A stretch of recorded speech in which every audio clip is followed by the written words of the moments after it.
సనుబాలు తాగితేనే బ్రతుకు తీపి తెలిసింది,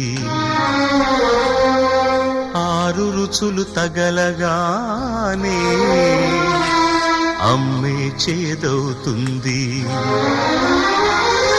సనుబాలు తాగితేనే బ్రతుకు తీపి తెలిసింది, ఆరు రుచులు తగలగానే అమ్మే చేదవుతుంది. రొమ్మేగా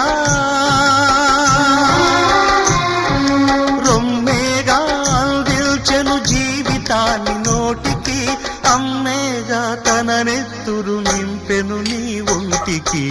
ఎవరు రాయగలరు అమ్మాను మాట కన్న కమ్మని కావ్యం, ఎవరు పాడగలరు అమ్మ అనురాగంలా తీయని రాగం.